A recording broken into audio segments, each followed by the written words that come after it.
Hey everyone, this is Walter from iWalter. Yeah, I wanted to do a show tonight, and I'm going to call it Wrong Turn. Now, I was going to use the poster from the movie with Elijah Dushku, and then I decided, you know what, I better not because I'm pulling out my keys, my keyboard. Hey, I can actually show people. See, here's my keyboard. Not important, I know. But you know what? You got to be careful because when you take copyrighted material, which I probably have done in the past, and it's not been a big deal. It never has been up to this point. But when I make more shows that are kind of risky and I'm getting a little bit more hits, because I think something I promoted on Facebook on my business page, I call it a business page. It really is not. But I give money towards promoting some stuff. I get a bit more a bit more on the radar, and I think I got like 750 hits. So yeah, you got to be careful then, because then that's when they're gonna, not for that many. I mean, you'd have to do a lot more than that. Sorry, now I can hear myself. But yeah, you got to be careful because it depends who's listening. They could be a real dick about it and get me in trouble and say, "Oh, Walter's using copyrighted material," and that's a copyright infringement. Well, for what I do, nobody really cares. Because I'm basically beyond broke, so you can't bleed a stone. So why I want to call it Wrong Turn was because there was this really bad car accident. I believe it was on Saturday, and it was up on the news, regular news media, blog pages, and some other posts. My friend first brought it to my attention, and I put it on my AOL account. But it was about this limousine that actually was a really bad car accident with this limousine.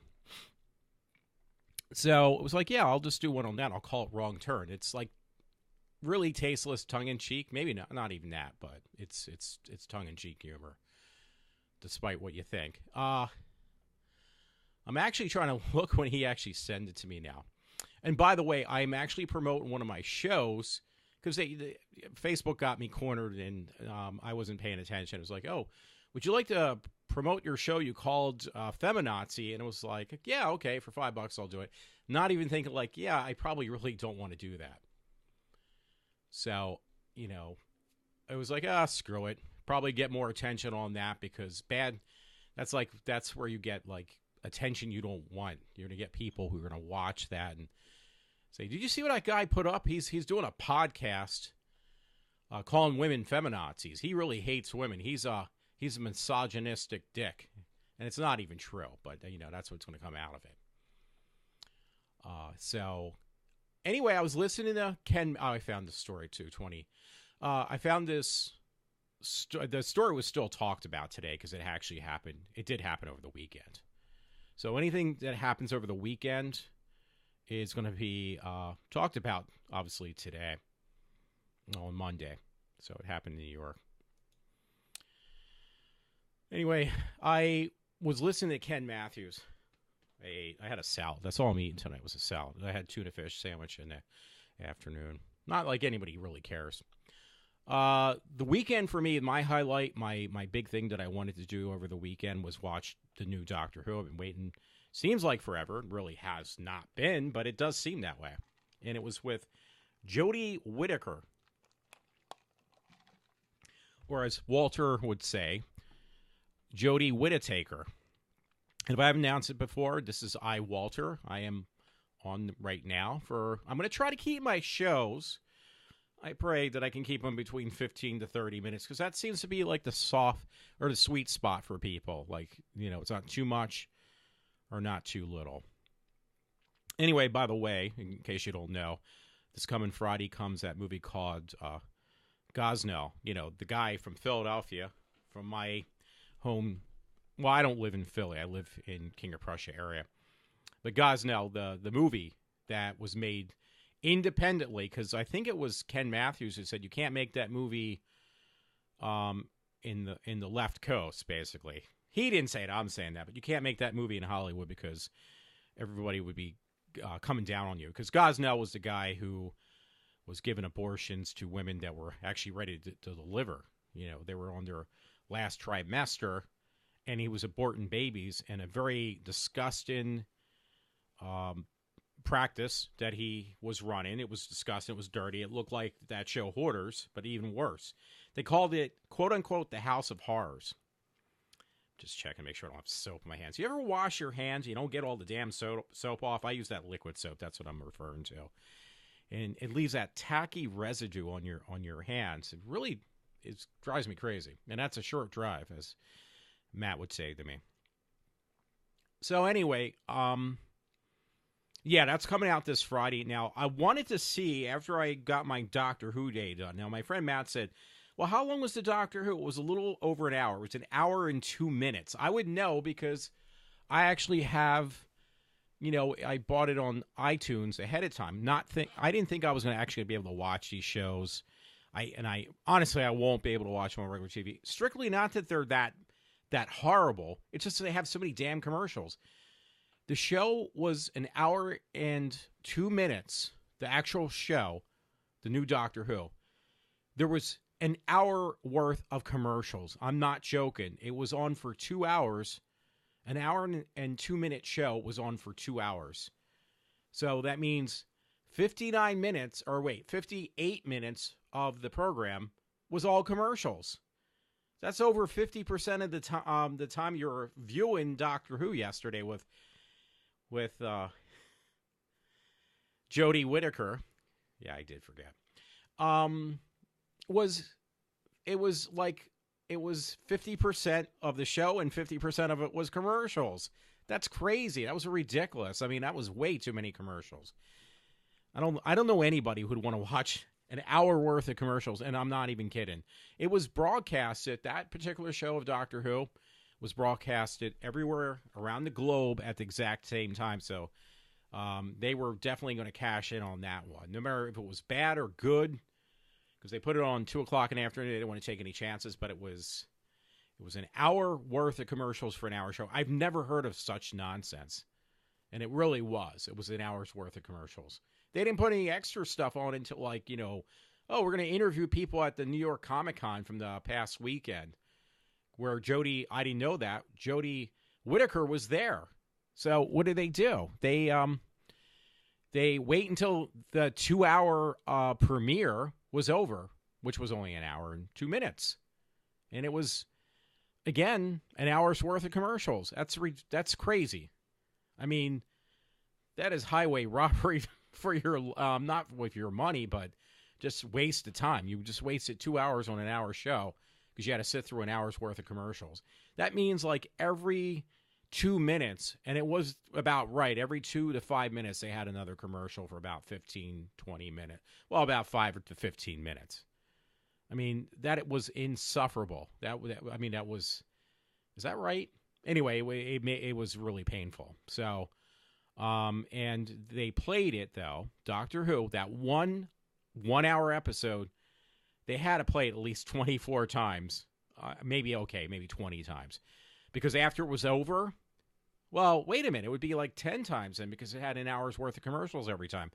They repeated the same show over and over and over again for the next 24 hours. So, and then they had a couple interviews with people who claimed they knew everything about Doctor Who, which they pretty much didn't know as much.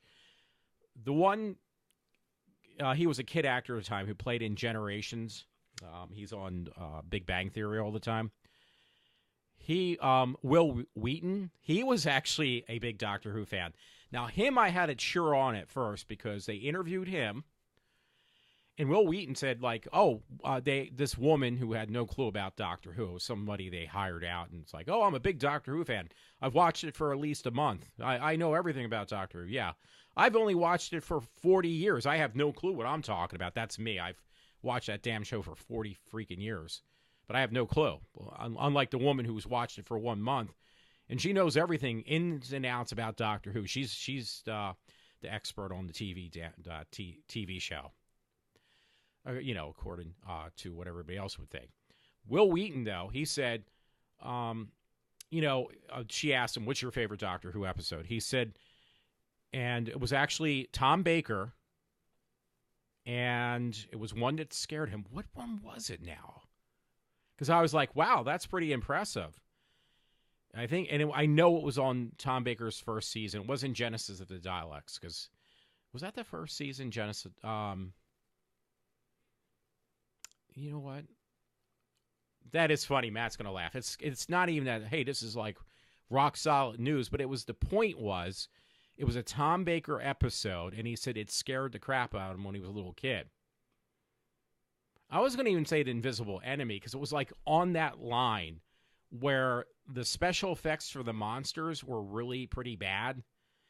I remember him saying, when I found out that the monsters were made up of bubble wrap, he said I was kind of surprised, but when he was a little kid, he watched this one Tom Baker episode. I thought Will Wheaton, I think he is younger than me, obviously, but how much younger?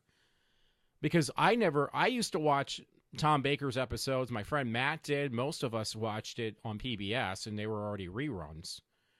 I remember when I was in high school, in fact, in high school, there was me and this other guy in this one shop class I had taken. We were big Doctor Who fans. I said, well, I can't wait to see Peter Davison. And he says, oh, he's crap. Tom Baker was the best. You don't want anybody. He says, I refuse to watch the Peter Davison ones. This was back in the 80s. So, yeah, I mean, Tom Baker was on from 75 because John Pertwee was on from 70 to 1974. He was on for 5 years. And Tom Baker was on from 1975. He was on for 7 years, so you would just basically do the math. 75, what is that, 81? And then Peter Davison came on. Look, I'm going to use my fingers, and you're going to see it this time. I'm using my fingers to count, yo.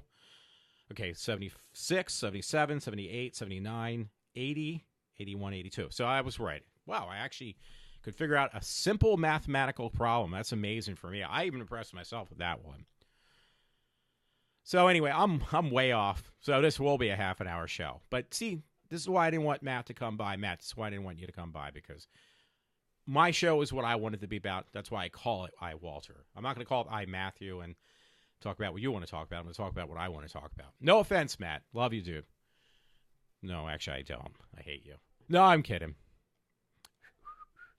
Yeah, so I was watching Jodie Whittaker last night. It had no credits in the beginning, no TARDIS, which the TARDIS I can understand. There's been many Doctor Who episodes, no TARDIS. It was very slow pace, and it was like this whole family association thing in the very first episode with a new producer and Jodie Whittaker. You didn't see her quite at first. They kind of just avoided the whole fact that, you know, in last season's episode, Jodie Whittaker actually fell out of the TARDIS. She actually got jettisoned out of the TARDIS. Because when they did Matt Smith, they picked up right where they left off, but I guess the new producer didn't want to be bothered with that. So she miraculously just lands in a train. She falls through a hole in a roof of a train, and she's there. That's it. No explanation about anything. So that was a bit weak. Even Tom Baker, when he had his episode, that kind of had an explanation when he regenerated from John Pertwee to Tom Baker. Same thing with Peter Davison, and same with all of them except the very first one and the second one, because I don't think with William Hartnell or Troughton, they really didn't kind of explain what happened between the regeneration and when they were in a new body. So that part was like, okay, it's a little bit loosely told.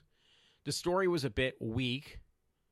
I didn't think it was a great alien because it was an alien face. It was an alien. Great voice. Kind of interesting look. But the alien would take a tooth out of its victim. Take a tooth. And basically embed it in his face. It was like, this is not very impressive. This is kind of like a weak monster or alien. Kind of like, okay, we're ripping off, kind of, not quite, but we're kind of taking a little bit of an idea from Predator, and we're making it kind of ridiculous by putting a tooth from the victim that's human every time, and he basically just, if you can see it on the screen, and going like this, put it on his face somewhere, like his cheek or something. It's like, what is your face made of? Like clay or something that you can actually put the tooth, the molar you took out of that victim's mouth, and just kind of plop it in your face and it stays? I mean, that makes no sense. Stupid. The highlights, though, Jodie Whittaker did an incredible job as Doctor Who.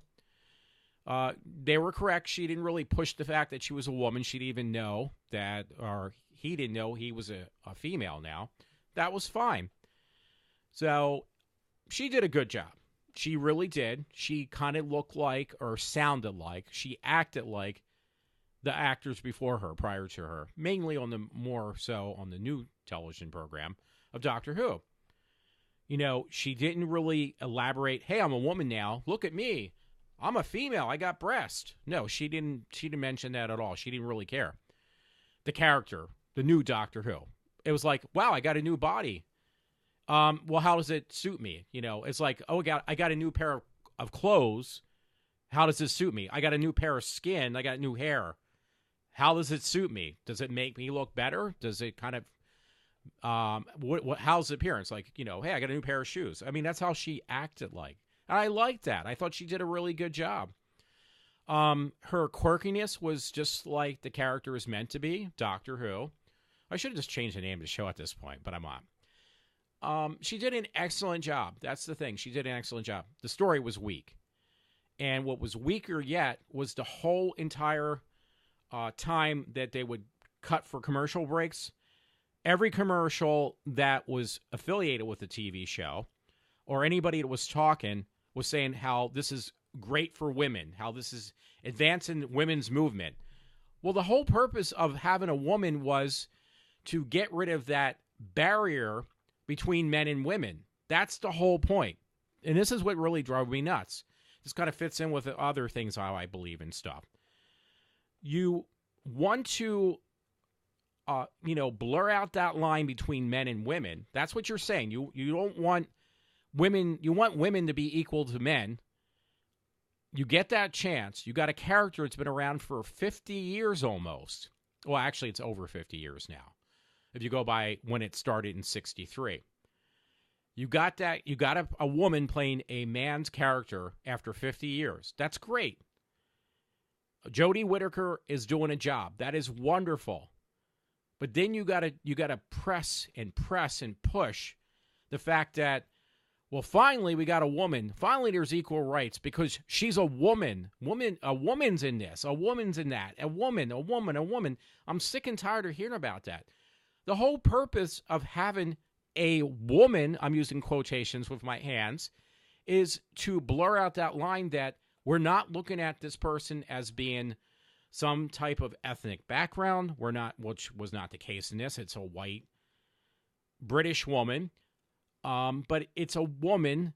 We want to get rid of that gender barrier. Okay, you did. But then all you're doing for the whole entire day yesterday, which was Sunday for me, was talk about how it was a woman. Well, you're supposed to be blurring out that line, but yet you're just basically smacking in everybody's face every 15 minutes when there's commercial breaks. Oh, we got a woman playing Doctor Who. Well, what happened to that? We're going to blur out the line between men and women. You know, it's no longer about gender inequality. It's nothing to do with gender. It has nothing to do with a person's creed. It has everything to do with the character. Well, that got washed out the window the moment they put the show on at 1:45 yesterday. That's all it was about. Was about that, hey, we got a woman. Woo! I don't give a fuck. How you like that one, too? Pardon my French, and I'm not going to even bleep that one out. So, 2 thumbs up. I'm going to show it on the screen. 2 thumbs up for Doctor Who, the new one. 2 thumbs up on the character that Jodie Whittaker put on screen. And 2 thumbs down for the assholes who have no clue about Doctor Who and act like they do and keep on saying, well, this is an advancement for women on a fucking TV show. It's an advancement for women. Go fuck yourselves, ladies. I apologize for being so rude. Actually, I don't. All right, I'm done with that. I just had to get that out. I just spend almost 20 minutes talking about Doctor Who, and it's not what I wanted to talk about. So, Matt, yes, I'm lying. Yeah, this accident, I might as well fit it in because I already made like what do you call it up for an icon or whatever. Actually, I have a little bit more to talk about Doctor Who. I was in Walmart yesterday, the one around the house. Here I found out that BBC has released all the Doctor Who's in box sets. First Doctor to second Doctor. You pay $35. You get them only on DVD. Who gives a crap? Because these shows were initially shot. Even the new ones are shot at lower resolution. They're not shot in 1080p. They're not shot in 4K. They would like you to think they do. No, the show will cost too much freaking money. They're shooting it in regular standard definition. They are shooting it in letterbox, but they're shooting it in standard definition. So why waste your money? So they released the original, or the whole new series of Doctor Who from 2005 up until now. Well, that was, I think, 4 or 5 Doctors now. It was Christopher Eccleston, David Tennant, Matt Smith, Peter Capaldi, and now I just did really forget her name. Jodie Whittaker. I'm sorry. I had to make a joke for Matt. And yeah, I did forget it. Yeah, so that's like 5 actors have played the part so far in the last, since 2005 until now. That's been on for what, 13 years? That's pretty impressive to bring the show back and still being on after 13 consecutive years, because it pretty much has been that way. So they decided, like, okay, we're going to release, Eccleston was only on for 1 season, and David Tennant, all the episodes in one box set for $35. It was like, if I knew that, I wouldn't bought all these glorious box sets they put over the years, not knowing they would do such a thing. So I already had all of Eccleston's. I bought it like several times probably over the years because I really like Eccleston's series. Even though it was 1 season, it was only 10 episodes, 12 episodes, whatever. David Tennant, I bought his box set years ago. Not now. I bought it. I actually got it as a Christmas present one year. It's like, great, I get all Tennants, but they're all on DVD. It's like, well, they're releasing slowly on Blu-ray. But you know what? The Blu-ray is not that much better, and because they're not really shot, you can't upscale something that's not there. You can try, but it's going to still look like 1080p or whatever. That's the Blu-ray. Oh, no, it's not even 1080p, but it tries to look like 1080p. That's high definition, by the way. So the only ones I did not have are Matt Smith's. But each box set is $35. So you could get all 13 years for the price you would have paid for the 1 box set, which really isn't anything spectacular. So the only episodes I was missing out of the new series of Doctor Who. And I have a lot of Doctor Who DVDs and Blu-rays. I really do. I've been buying tons of them over the years, not all at once. So the only ones I were missing were Matt Smith. And I'm not a big fan of Matt Smith, but I was like, you know what? I love to own all Matt Smiths because he's the only one out of the new series of Doctor Who that I don't have. So here we go. Let me put it up to the camera. And this was at Walmart. You get this. Let me open it up. You get some, like, digital download and stuff like that. Comes with a bunch of discs. I'll kind of like go like this. You can see that on screen. $35. So Walmart has an exclusive where you get this in a bigger box inside the box. You've got a box in a box with extras. It's Walmart exclusive. It's the same exact price you're going to be paying on, what do you call its website? The BBC America. I think BBC America is the one behind this, even though it's BBC UK. You know, BBC America is a bit different from the one in UK because they actually don't show all those commercials, and the TV program is quite different, probably, amongst minus some shows that they do show strictly on both networks, America and UK. So it was like, okay, now I can get all the Matt Smiths. That's the only one I was really missing. I really, at no point that I know of that I've actually purchase all the Matt Smiths. And part of the reason was I just didn't really care for them. Again, I bought all of Tennant's because I really liked Tennant as a Doctor. I think it's the same problem I have with Whittaker. Like, I love the character of Doctor Who, the way Tennant presented it, but I did not like a lot of the episodes. And it's going to be the same thing, I think, with Whitaker. Like she played the character, at least in the first episode, really good. It could change. But I think the episodes, I hope I'm wrong, are going to be pretty weak. I'm hoping not. So anyway, you get a free little toy in the box, which was like, okay, that's kind of like a plus, but I have plenty of little figurines hanging around, but it could have been one of the characters from the Doctor Who that everybody knows. So I get this box set, and it's a character I don't even know. I have no clue who it is. I have no clue which Matt Smith character episode this villain came from. I do not recognize it whatsoever. So it's kind of stupid in that way. Now I'm gonna check through just to double check, but I'm almost 100% sure I might have bought like maybe one or two of Matt Smith's episodes. Buying a whole series from episode 1 to the last one, no. I did buy all Peter Capaldi's around Christmas of this year. A couple years before that, I had my parents say, "Hey, just get me the David Tennant box set," so they did. And Eccleston only had like 10 or 12 episodes, so that was a cheap one to buy. So I got that when it first came out years ago, obviously. Back in 2006, I guess. I got to just show my sonic screwdriver. Now, that was like interesting. A lot of people like Jodie Whittaker's sonic screwdriver because this was the first time even Will Wheaton said this on the show, on one of the interviews they did with him last night. He actually liked the way the new Doctor made from like parts in a scrapyard on Earth. Now it's a she.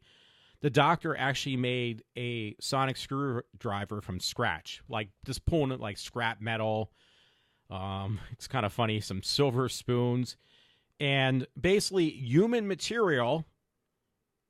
The Doctor made a new sonic screwdriver because the other one got broken or it got lost, got destroyed. So the Doctor made one from scratch from material she found on Earth, but she had incorporated alien technology. So that was really interesting, and I have to agree with Will Wheaton on that one that, yeah, it was interesting to see the Doctor actually, not that they showed much, it was kind of weakened on that too, but okay, yeah, this is definitely an alien. They're making alien technology out of scrap heap of metal and other parts, stupid stuff that was laying around. So that was pretty cool. I'll say that. Okay, it's been a half an hour show just about Doctor Who. It looks like I'm going to lie on both parts, not only to Matt, but twice to myself. I thought it was going to be a 15 to 20 minute show or a half hour show. It's going to probably be an hour at this point because I never got to the point. And, I can't think what else to say on that part. Not important. So, yeah, there was this accident. That's why I wanted to call it Wrong Turn. Like I said, I'm trying to avoid, as much as I saw Elijah Dushku years ago in person, she is a lovely person. She was incredibly nice to me, too. That's always a plus for Walter. You be nice to me, I'll brown nose you, not that it's going to get you anywhere that you're not already at.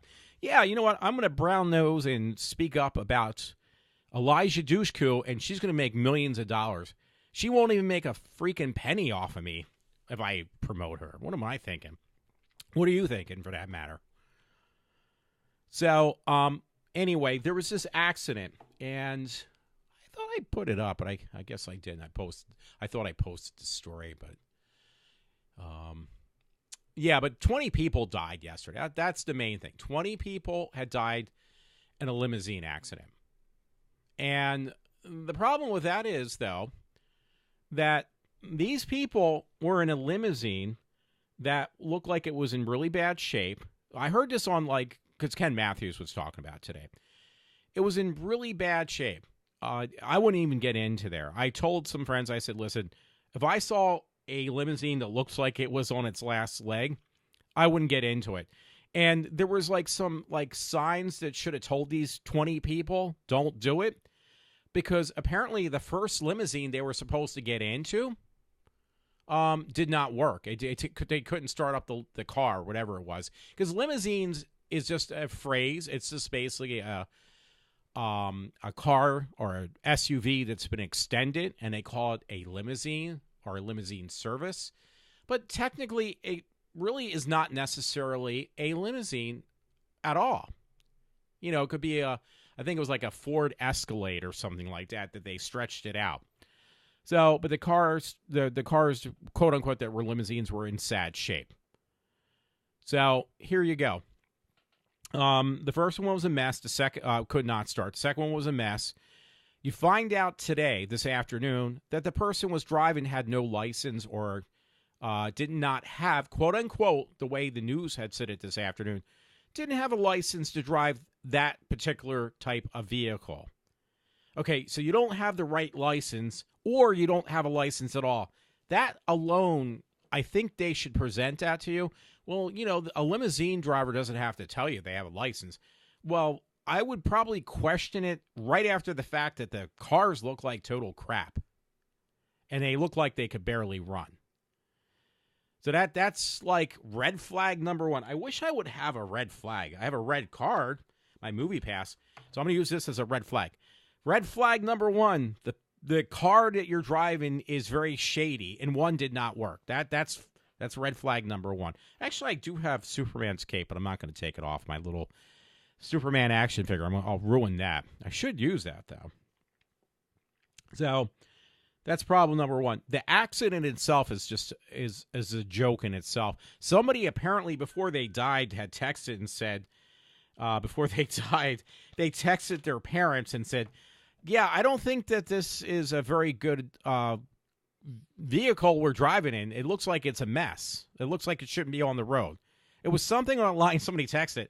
It's like, well, if you think that the car looks very like shabby and dangerous, why did you get into it? I mean, that makes no sense to me at all. I mean, you have to be a complete idiot, which apparently they were. I'm sorry.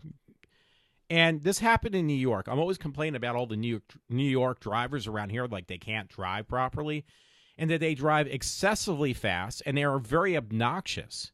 Well, that all the above was probably there. I hate to tell you because this happened somewhere in New York. I'm going to let you know that. So 20 people got killed.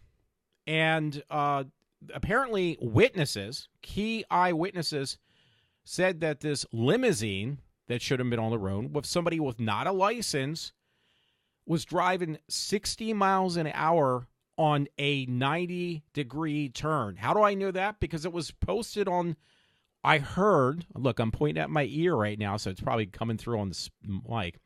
I heard on the news segment today on the radio that the SUV, which was a stretch SUV limousine, was trying to make a 90-degree turn at 60 miles an hour. 90 degrees. That's like making almost beyond a U-turn. And the reason why they were going that, why it was a 90-degree turn, because it was a three-way intersection. And I know I knew one in particular. I know one in particular around New York that does have three ways that you go. Actually, it might have been Jersey. So a three-way intersection, which means it's probably one of those roundabout things to make turns. The person was going 90 degrees, and they lost control of the car. Now, they said that the car did not pass inspection either.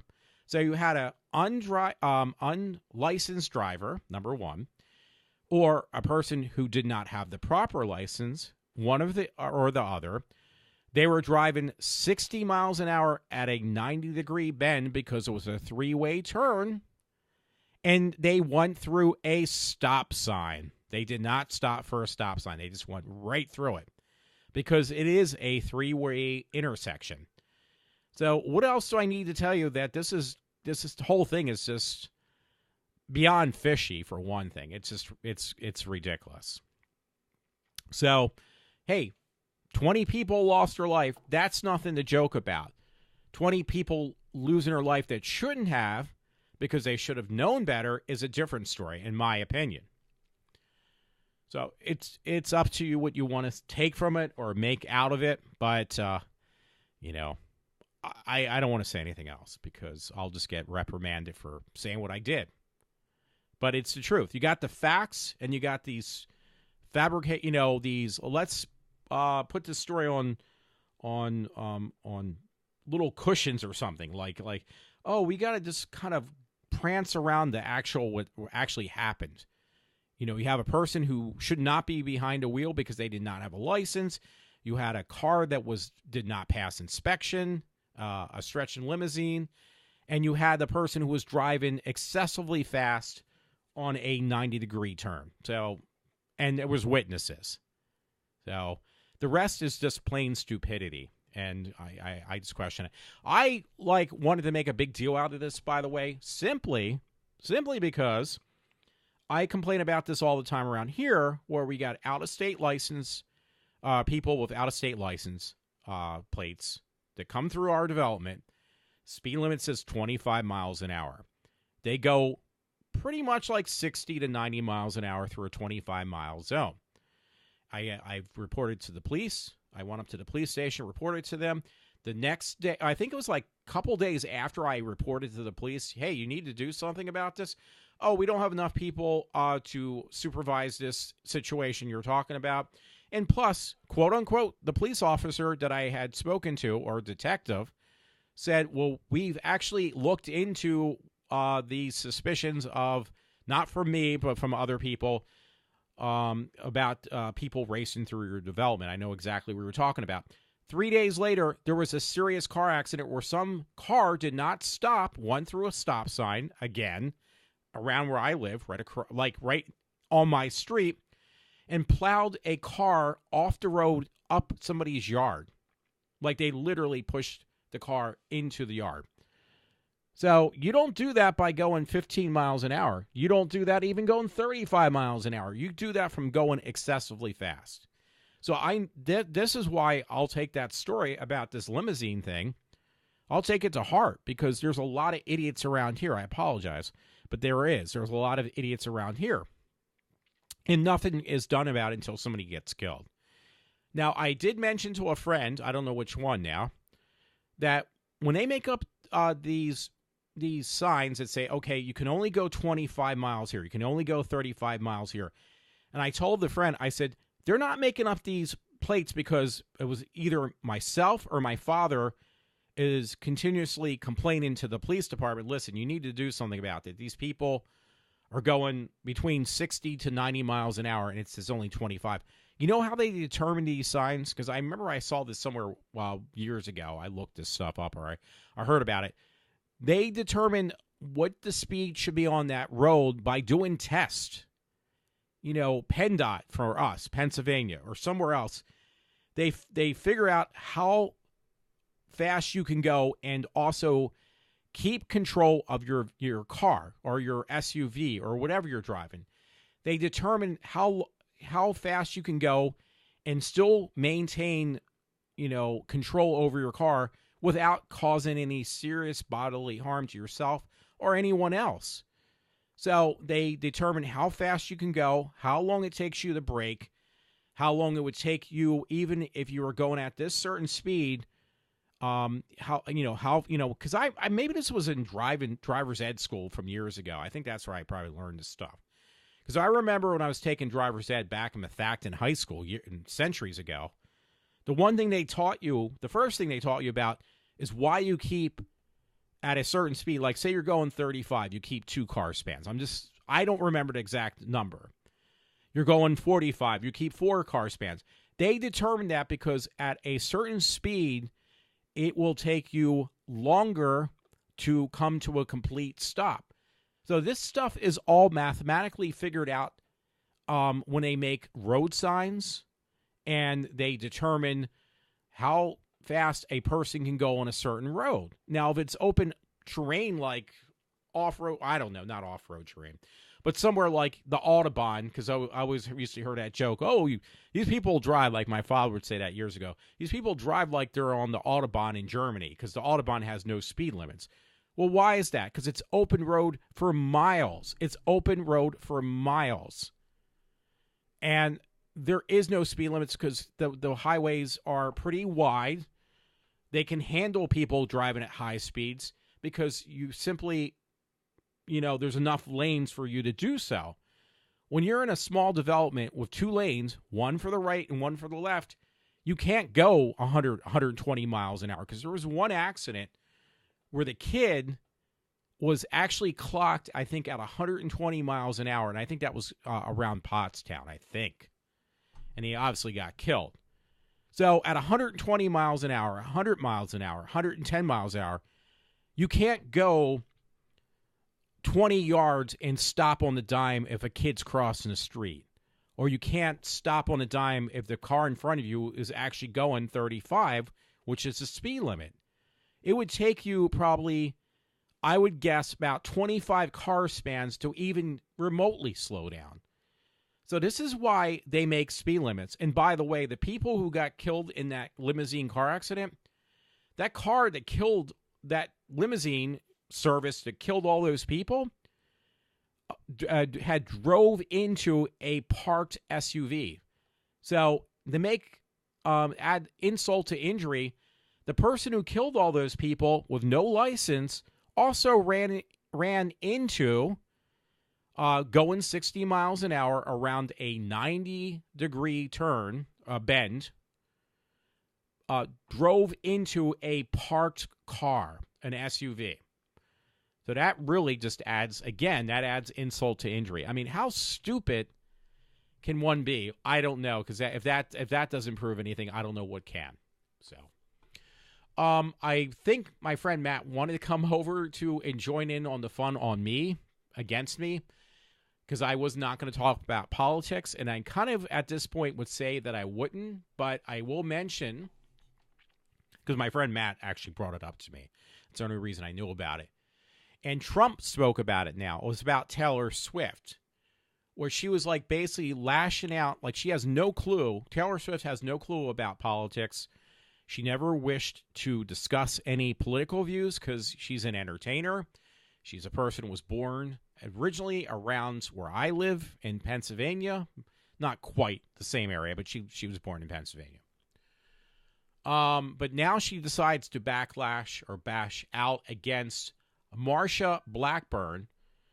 And, you know, I'm a Twitter follower of Taylor Swift, but honestly, I only do it. I look at a couple pictures. I never read what she's talking about. I couldn't tell you the first thing that she was talking about, or what's on her mind. Minus that, who's her new boyfriend for the week before the guy decides to dump her. So I have no clue otherwise. I like her as an entertainer. I think she's definitely got some good music out there. But she had a lash out again on Marsha Blackburn. And it's funny because one article says Trump says he likes Taylor Swift about 25% less now after she lashed out on Marsha Blackburn. And she's got a lot of followers, like 100,000 or whatever it is. That's actually not that many. Taylor Swift, but she's going to have a lot less probably, depending on who these people are. Oh, actually, wait, I'm wrong. She's got 112 million, so I was way off. So, yeah, she does have a lot of followers. Now, are these followers, such as me, going to take that seriously? Well, if Taylor Swift doesn't like Marsha Blackburn, I shouldn't either. No, because the fucking woman doesn't know what she's talking about. So why am I going to worry about that? She has no freaking clue anything about politics. I mean, it's like you yourself getting news information off of iWalter. Well, if you want to, you can. I'd appreciate it. But most of my stuff is on speculation. Some of it's actually on articles I read, which I can't. I try to tell you, a solid evidence on what I'm talking about, but it's the whole point of my show is just for pure entertainment. And just let myself vent. So there you go, man. Well, Walter, you said like you got all these facts. I never try to get facts. I try to get facts. And let me rephrase that. I do try to get the facts. They may not come out that way, but I do. But it's a podcast. This is not like, if you use this as, Fox News is Walter, I feel really bad for you, dude. I really do. You really would have to get a life then, because if you think that the stuff I'm saying is bogus and it's incorrect, and you really need to follow up on your facts, then, dude, you need to get a life, because This is just a freaking podcast that nobody listens to still. And I don't care. I'm enjoying myself doing this. I really do enjoy just doing this. So anyway, maybe that's what I want to say about this whole thing, and this whole backlash with these people. And Lady Gaga is another one. I really wanted to go see her movie this weekend, and I didn't. Well, partially because of Doctor Who coming out.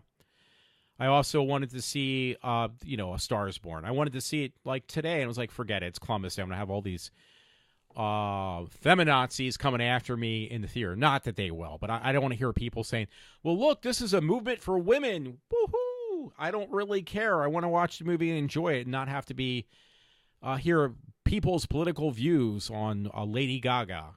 So I really wanted to see it, but then my friend Todd had sent me a link where Lady Gaga had to speak out. Like, now that she's made some fame for herself as an actress. Now, some people would say supposed actress. Now, all of a sudden, Lady Gaga has got to speak out about politics and how she's a rape victim. And, hey, I'm not saying that if you're a rape victim, you should just basically keep your mouth shut. No, I don't agree with that at all, and I'm not saying that. But you're bringing up about your, alleged rapes, Lady Gaga, and trying to compare those to, Ford, who probably was raped at some point or sexually abused, but making these accusations about somebody that obviously it would seem like, I'm going to say seem like to me, was not Kavanaugh. And trying to support somebody who was caught lying endlessly on these trials, meaning Ford, and supporting that fact, I would just kind of rub it off. And I told my one friend, Matt, there were rape victims that came forth and said, I support Kavanaugh because even though I'm a rape victim, I can see that he was not the one who raped Ford. That this whole thing is just is made up on lies. And I've heard this from different cases. That's all I'm saying. Again, this is not Fox News, Matt. Just let you know, it's not Fox News. So my facts aren't going to go anywhere. Even if they're just speculated, it's not even facts, but just speculation. I'm just telling you, it's a podcast, just trying to remind you of that fact, because it seems like you forget sometimes. Anyway, I did pull up a couple articles. I want to end it there because it's actually going to be an hour show, unfortunately. I apologize. On different posts, one was on the Washington Times. I don't know when it was dated, and it was definitely pertaining to Kavanaugh or around that situation. It was titled False Reports of Sexual Assault, Not as Rare as Claimed Studies Show. But anyway, it goes on. It says Brent E.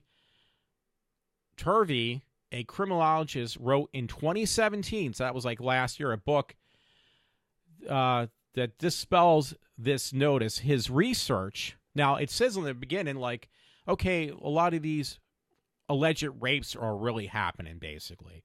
But then it dispels it according to this not paragraph, it's like an article written in the Washington Times, where somebody wrote a book last year, this Brent Turvey, and it says his research and that of two co-authors cited statistical studies and police crime reports. One academic study showed that as many as 40% of sexual assault charges are false. 40%, that's a little bit high. It says that Mr. Turvey wrote that the FBI in the 1990s pegged the falsely rate at 8% for rape or attempt of rape complaints. But overall, it was like 40% of the sexual assault charges are false. Now, the 8% sounds a little bit more realistic, in my opinion, than the 8% that it mentions in another part of this article. Because I did listen to, this got me started, by the way, because I was listening to Ken Matthews today. And Ken Matthews had some callers that were calling in. One was actually saying that, Let me see if I can find this because I wrote it down to remind myself in a text. So I'm going down. I actually sent it to somebody else to remind myself. Okay, here we go. Anyway, it was like 23. Okay, I remember now because I'm just reminding myself about this stuff. Ken Matthews had some article. I don't know where he pulled it, but he actually did say in the military, like the Air Force, that all the allegations of women who are saying, oh, I was sexually assaulted by whoever in the military, you know, it's not as high, but it is up there a bit. It was like 23% of these sex allegations where a woman in the military said that she was sexually abused.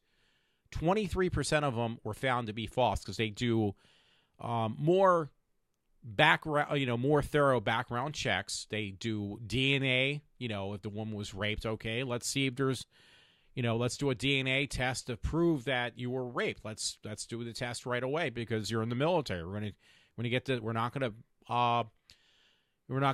you're in the military and you got raped. We need to check into this. We will do a full investigation. We will do a DNA test. We will test things out on yourself. We will get the person who is responsible for raping you. We will look into that. And out of these allegations, 23% were found to be that the women were lying. So, it depends how you look at it. You can say, well, 23% isn't that high. To me, that seems awfully uncomfortably high. If, you were accused of sexually assaulting a woman, and out of 100%, 23% of these cases were found to be based on lies. And that's like, to me, that's like kind of high. Yeah, I wrote it down. I actually did write a text to myself to remind myself because when I heard it, I made sure to put it down right away. And I'm actually almost at an hour, so I apologize.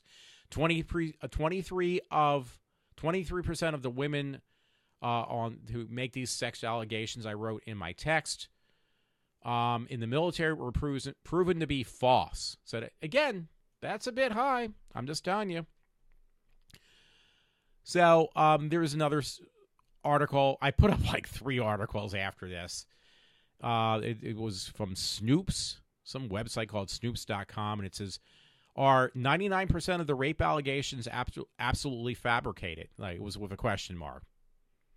And it kind of goes on to say, yeah, it kind of is. And I don't believe that. Trust me, I do not believe that. Excuse me.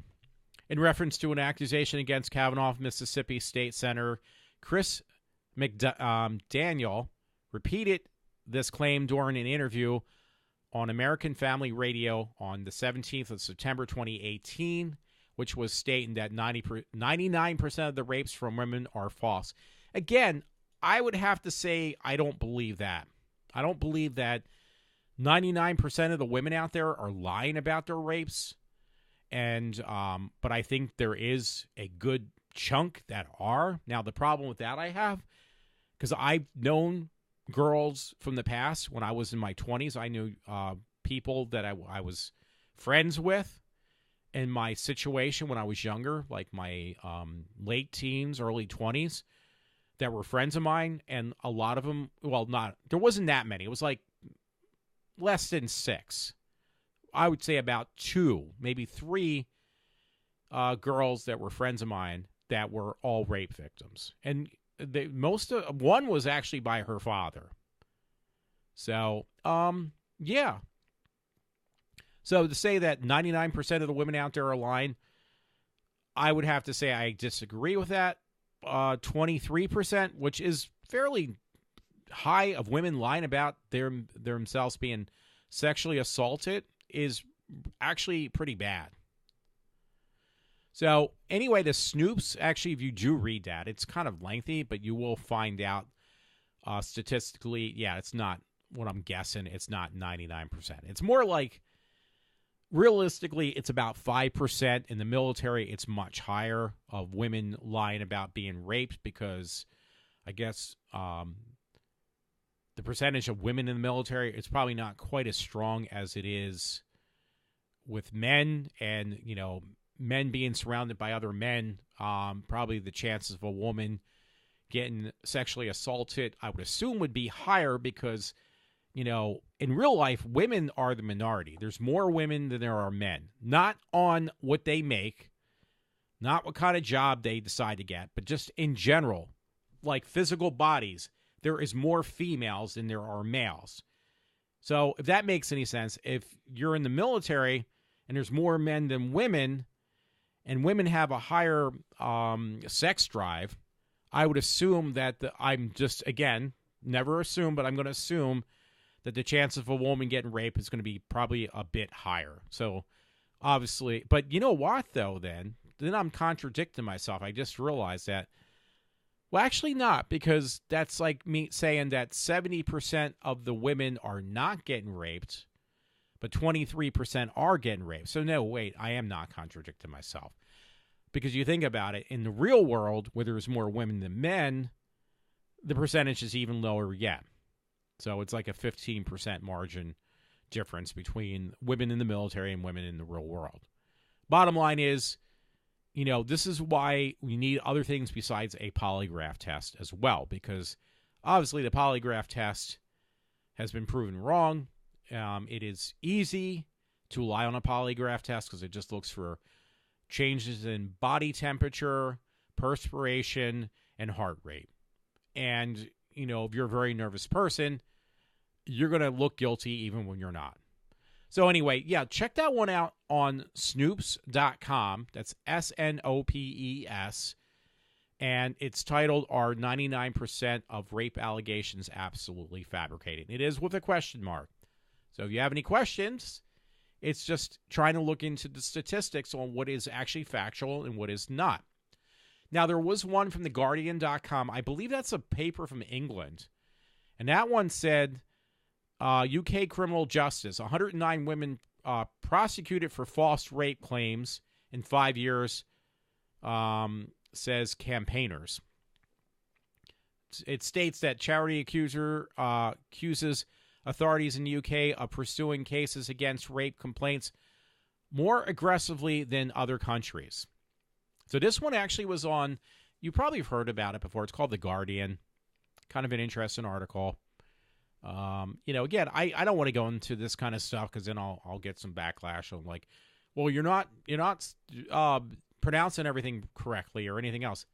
I like to keep my shows lighthearted. I like to be able to have some fun with them, or even just if it's the other way around for me and I like to complain, I just want to complain and not have anybody correct me that, oh, you're not complaining correctly. That makes no sense to me. So I like to enjoy myself.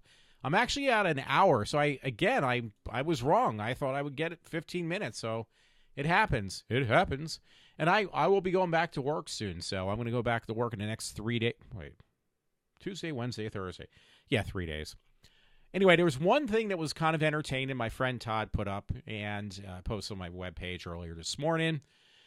It's not entertaining. It's just kind of like depressing, actually. It was from the Daily Mail. I didn't realize that. It was actually marked 2 days ago. And I saw it today. That's pretty bad. Anyway, it says a group of thugs attacked this 13-year-old kid. It was a boy. When you look at the video, it's like a surveillance camera. I swear to God, I'm still looking at it. I apologize. I don't mean to swear. But I still think it's a freaking girl. Because from the surveillance camera, it looks really blurry, too.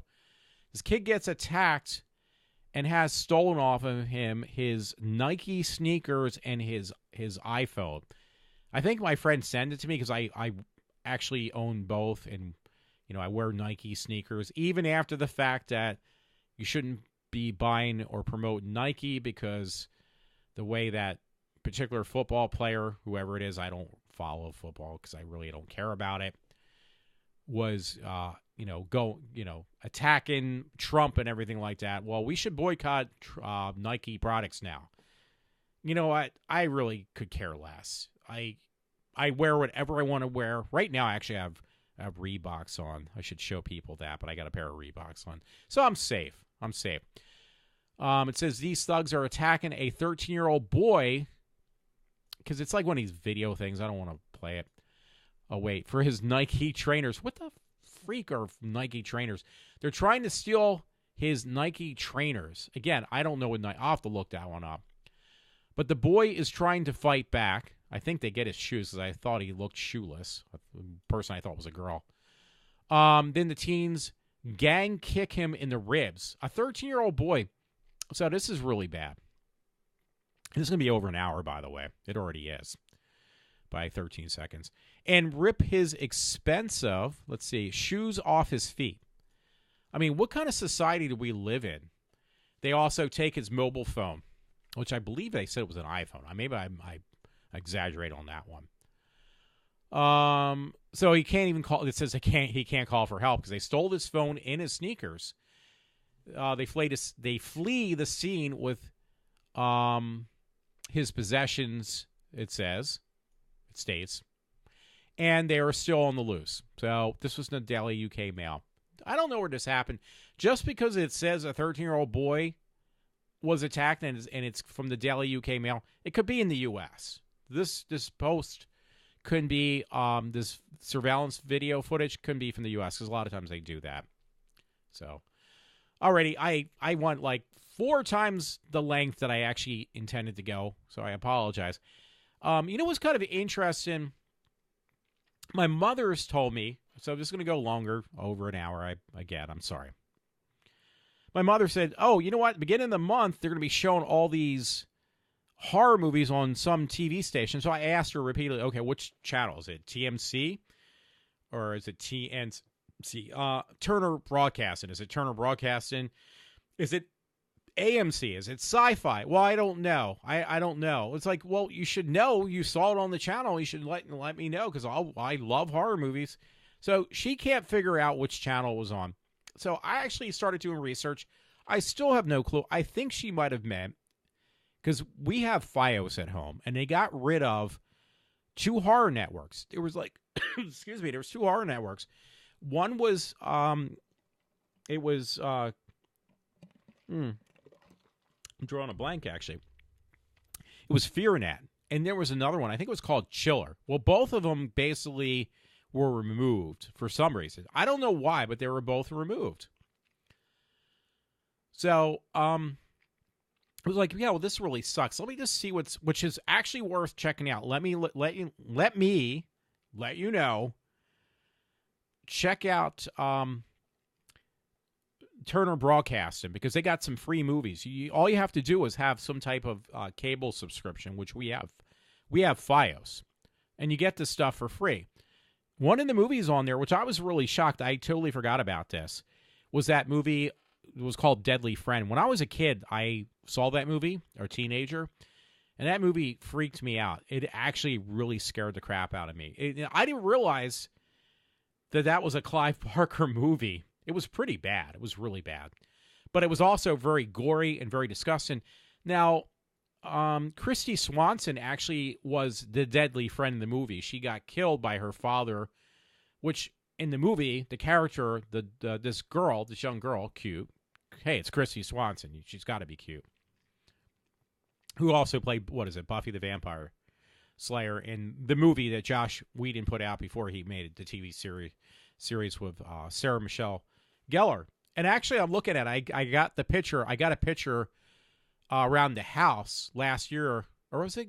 It was in Philadelphia. I can't remember. And I looked really bad in the picture with Christy Swanson. I got a picture with her. She looks much older than she did in the movie. It was like, yeah, Christy Swanson. It's in WizardCon, Philadelphia. It was a year ago. I did it last year. I look like total shit because I look like whoever was cutting my hair, the person I used to go to, basically shaved my freaking head. So I looked really bad. I'm getting a picture of Christy Swanson. She's probably thinking that I'm like some chemotherapy person because I look really bad. And it's bad enough because I loved Christy Swanson. I really do. I liked her in certain movies she played in and stuff. And, she's not doing as much as she used to, but, So, yeah, she was in this movie last night. It's totally free. It's totally uncut. You can get it on Turner Broadcasting, watch it on your computer, your phone, whatever, on your TV probably. Just pull it up. And then, you have Apple products like I do. you can actually start a movie on your computer and just send it right over to your TV set if you have Apple TV, which I have all Apple products. So it was that, and it's all those classic Mummy movies, which actually I own them all at this point. I bought all the Hollywood Mummy movies, not the new ones. I'm talking about the original black and white ones. Not that, hey, those original black and white ones are real mummies. No, that's not the case. You know what I mean, I think. What I'm trying to say is, like, yeah, these are the classic, horror monster movies. So that was like, wow, this is really cool. And they're free. So I think you can actually get the original vampire movie as well. That's on Turner as well. So they're doing it for Halloween month. That's what I wanted to say. And again, I'm actually going into like next month's podcast at this point because it's so long. So anyway, I was really glad because I was like looking through some of these horror networks I have, trying to change, lighten the mood before I end the show. And not even kidding, there was one movie when I was a kid I used to watch on the show Dr. Shock. I used to love this freaking movie that they would show on Dr. Shock on Saturday nights or Saturday afternoons. And when I was a kid, it freaked me out. And it was like I never knew the name of this movie. I've asked people for years, what is this movie where these aliens basically had these needles for nails that would come out. They look like syringes or something like that coming out of their hands. And they would intoxicate you with high levels of alcohol. There was these little creepy creatures. It was an old black and white movie. I was like, what's the name of this? Because I remember they inject cows, and the cows were like drunk. It was like the movie, because I know now, came out in 1957 originally. And it was a creepy movie. But it was actually very entertaining at the same time. It was an old classic movie that Dr. Shock used to show over and over again practically. So it was like, I asked people, what was the name of that movie? Well, guess what? Somebody actually put it up on one of my Facebook fan base things on horror movies. They put up this movie. And the name of the movie, by the way, is called Invasion of the Saucer Men. When I was a kid, I swear to God, I couldn't get enough of that movie. Like, it scared me. I'd have blankets over my head to the point I was sweating to death. But at the same time, I was like, this is really cool. There's these little aliens, like the Green Men from Mars kind of thing, like really good costumes. I don't know if they were like midgets in those costumes. Really good costumes, and it was definitely a very entertaining film. So again, 1957, Invasion of the Saucer Men. So I finally found out to name this movie probably 50 years after the fact when I was intrigued by this film as a little kid. So, yeah, I thought the whole thing was like, wow, this is what I love about, like, I try to tell people, not that I ever hear back. The light just dimmed down because I closed all my stories out.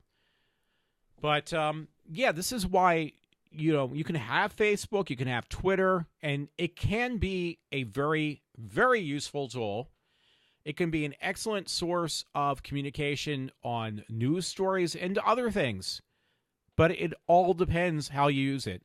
Unfortunately, I think a good 80%, probably higher, don't use it that way.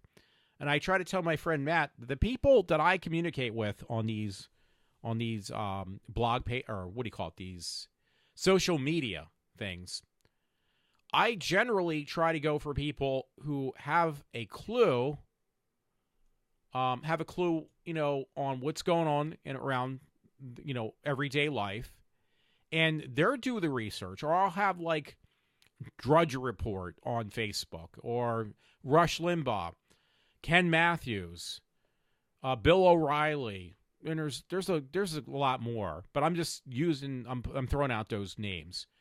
But people who, hey, we really don't like using social media such as those two of Twitter, Instagram, 3. I'm trying to think. There is actually some other ones too that are social media things, which I don't even use anymore. But these different networks, and they don't want to use them, but they figured, well, other people, our audience members do follow this stuff, and we want to keep people informed. So we'll use it and that on their behalf. We'll use these social networks on their behalf. And these are people who know what they're talking about. I'm talking about talk show hosts I will listen to.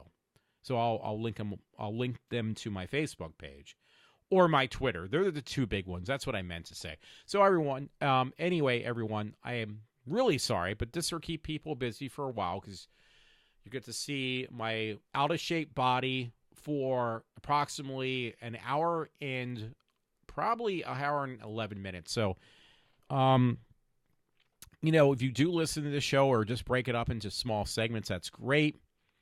Just let me know what you think. Somebody actually did, by the way, the other day on YouTube, because now I'm doing video vlogcast. I guess they're called vlogcasts. Somebody commented back, and I have no clue what he meant by this. So I was a little bit confused. But the guy said something about Mexico. And it was one of my things about the nonsense with the Kavanaugh case. I think it was that one. Something about bogusness and, making these accusations about Kavanaugh.